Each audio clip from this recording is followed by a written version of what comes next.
Hello everyone.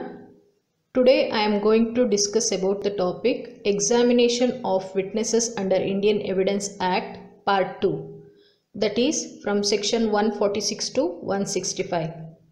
In my earlier video I had given a brief note on section 135 to 145. In this video I will continue from section 146. Section 146 to 150 of the Indian Evidence Act gives wide powers to the cross-examiner to help him in finding out the truth. Under Section 146, the power of cross-examination has been extended beyond the limits of Section 138. Cross-examination covers not only the form of the question, but also the substance.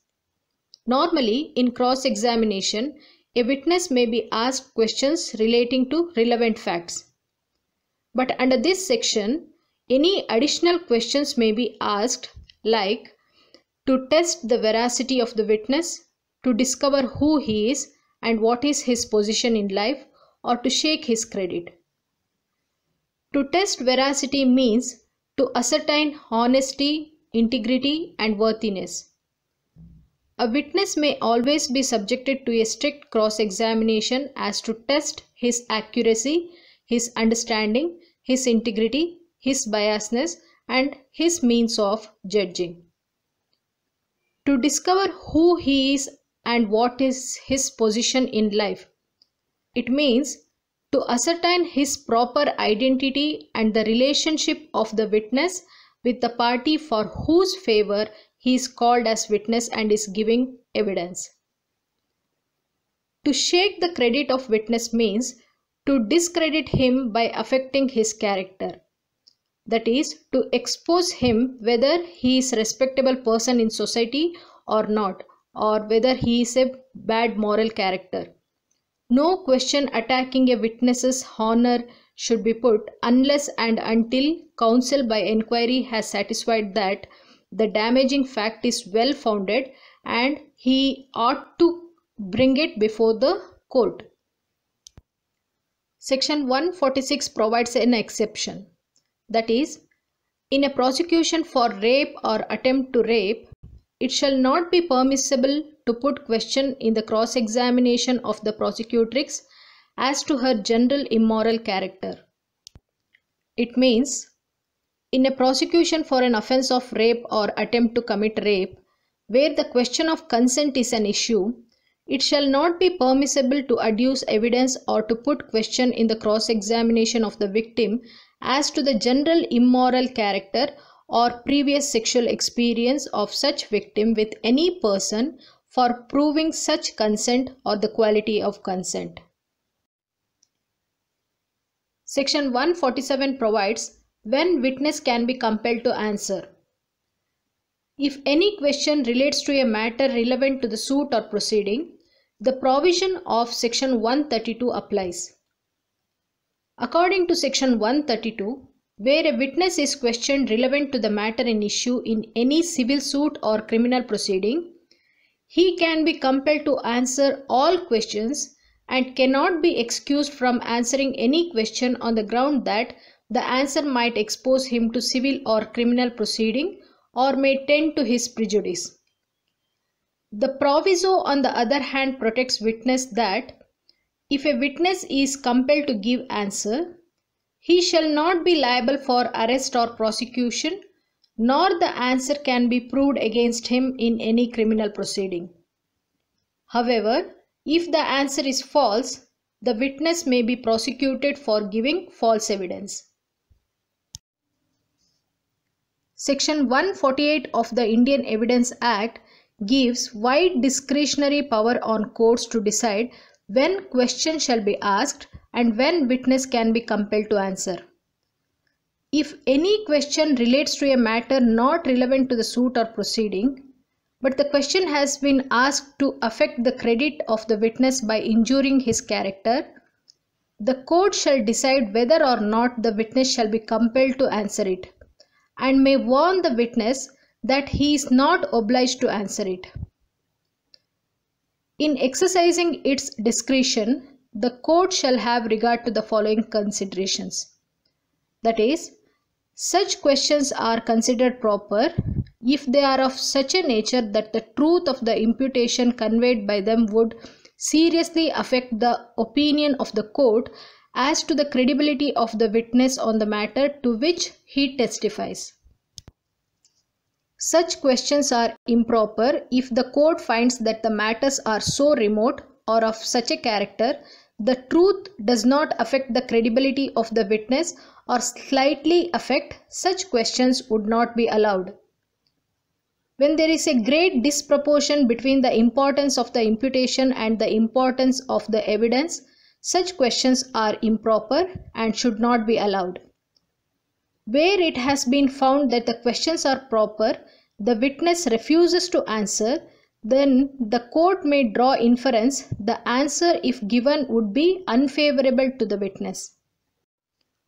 Section 149 of the Indian Evidence Act provides that no question as is referred in section 148 ought to be asked unless the person asking it has reasonable grounds for thinking that the imputation which it conveys is well founded. For example, a pleader is informed by a person in court that an important witness is a dacoit. The informant, on being questioned by the pleader, gives satisfactory reasons for his statement. This is a reasonable ground for asking the witness whether he is a dacoit. A witness of whom nothing is known about him, in a random way, when he is asked by a pleader, "Are you a dacoit?" there are here no reasonable grounds for the question.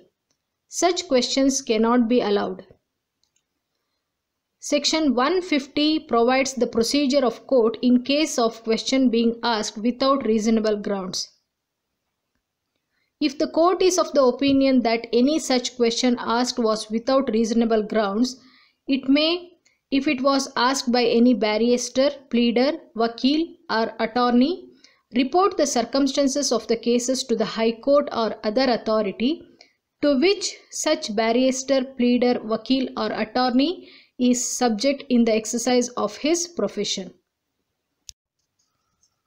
Section 151 and 152 of Indian Evidence Act provides what questions are forbidden. The court may forbid any question or enquiries which it regards as indecent or scandalous. Although such questions or inquiries may have some bearing on the questions before the court, unless they relate to facts in issue or to matters necessary to be known in order to determine whether or not the fact in issue existed. The court shall forbid any question which appears to it to be intended to insult or annoy, or which, though proper in itself, appears to the court needlessly offensive in form. Section 153 provides further protection to a witness from being injuring his character, as well as to prevent prolonged trial to an unreasonable period. Under this section, the court must not be forced to concentrate its mind to assess the witness without assessing the merit of the case, because the court is to find the facts of the case, not to assess the character of a witness. When a witness gives answer to a question as to his credit, then it is conclusive, and no further evidence is allowed to be given to contradict it except in few cases. That is, if the witness denies his previous conviction of any crime, it can be proved by evidence. He may afterwards be prosecuted for giving false evidence under Section 193 of IPC. And if a witness is asked a question showing that he is not impartial and he denied it, the evidence is allowed to be given to prove his impartiality. For example, A affirms that on a certain day he saw B at Lahore. A is asked whether he himself was not on that day at Calcutta. He denies it. Evidence is offered to show that A was on that day at Calcutta. the evidence is admissible not as contradicting A on a fact which affects his credit, but as contradicting the alleged fact that B was seen on the day in question in Lahore. In such case, the witness might, if his denial was false, be charged with giving false evidence.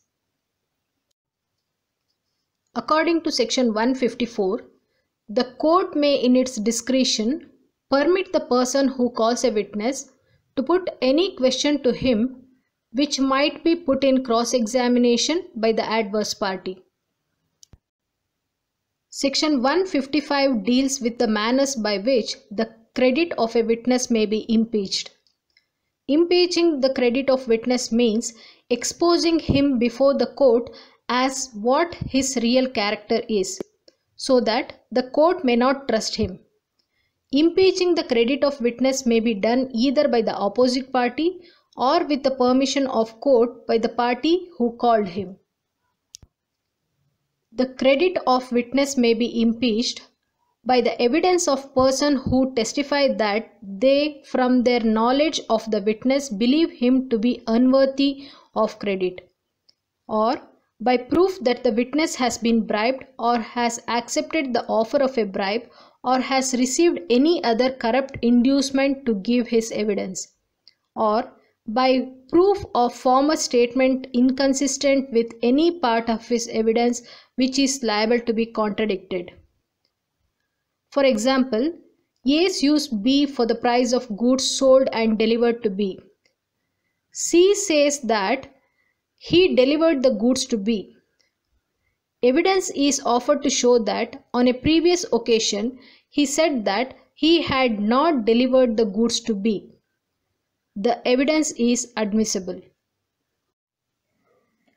Section 156 of Indian Evidence Act provides that questions tending to corroborate evidence of relevant fact is admissible. When a witness whom it is intended to corroborate gives evidence of any relevant fact, he may be questioned as to any other circumstances which he observed at or near to the time or place at which such relevant fact occurred. If the court is of the opinion that such circumstances, if proved, would corroborate the testimony of the witness as to the relevant fact which he testifies.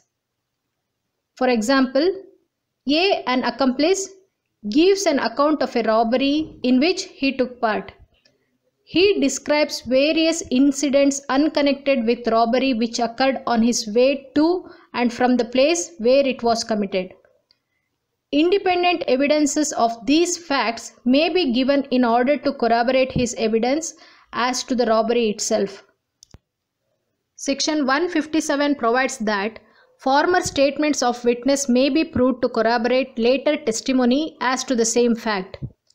Section 157 allows the statement of a witness to be corroborated by his former statement relating to same fact at or about the time when the fact took place or before any competent authority. It requires that the former statement must relate to the same fact, that is, the fact under inquiry, and it must have been made at or about the time when the fact took place.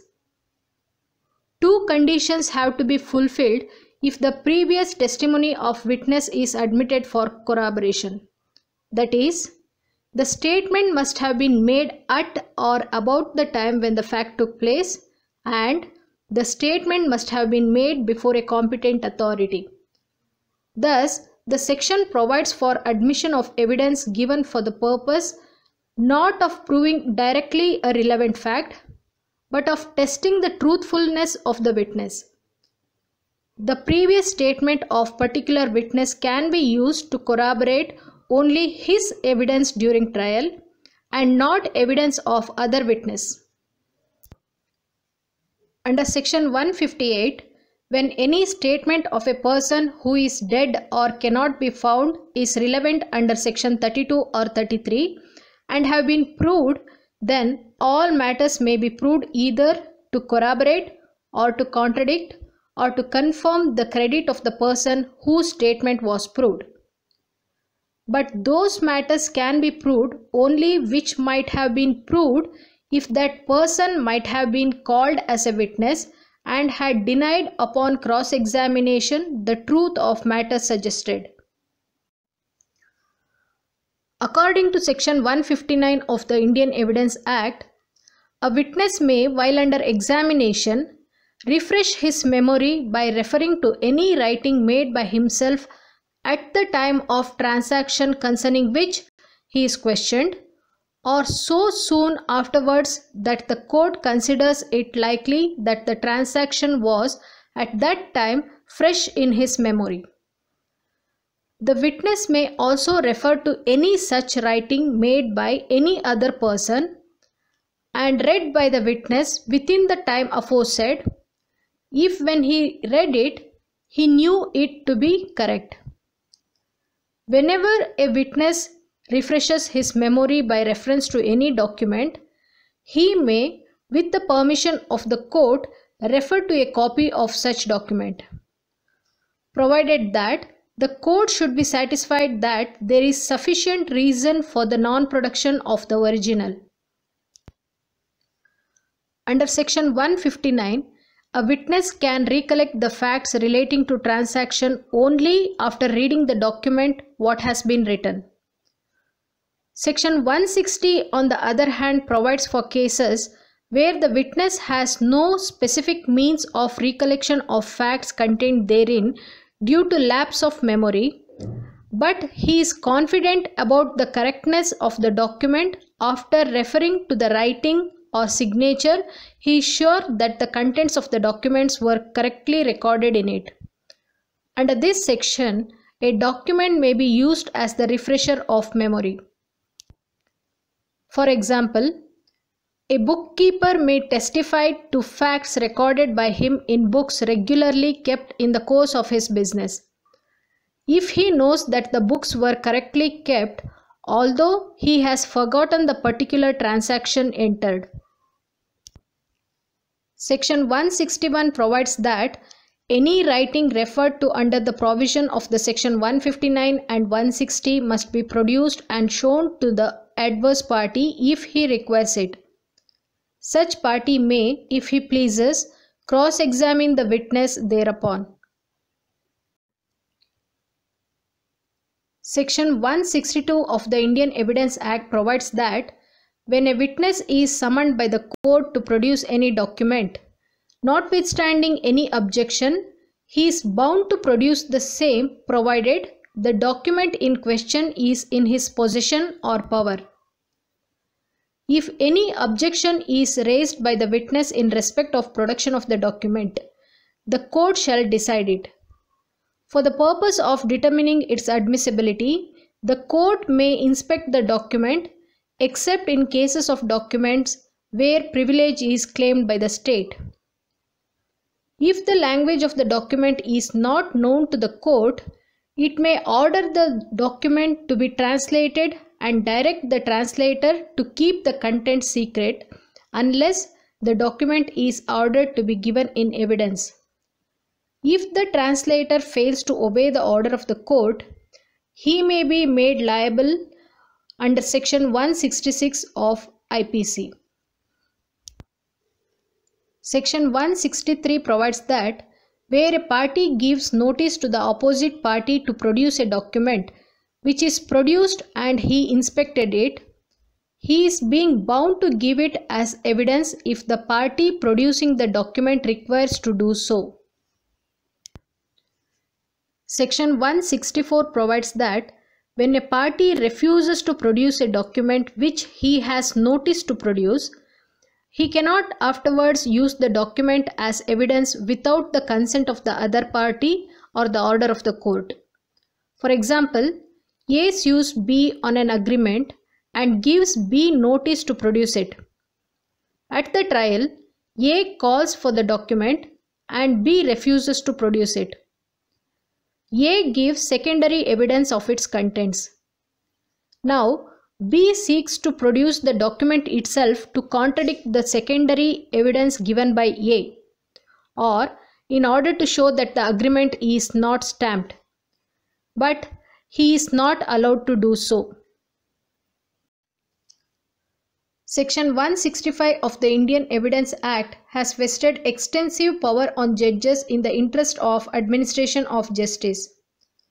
A judge can therefore put any question to the witness or to the party at any time which he thinks fit for knowing the truth of a case and to obtain proper proof of relevant facts. Under this section, a judge is empowered to ask any question in any form and at any time to any witness or to parties about any fact either relevant or irrelevant, and to order the production of any document or thing. The judge can though not compel the witness to answer, and the judgment should be based upon the facts which have been declared as relevant under the provisions of Indian Evidence Act. By this, we come to the end of this topic. Thank you.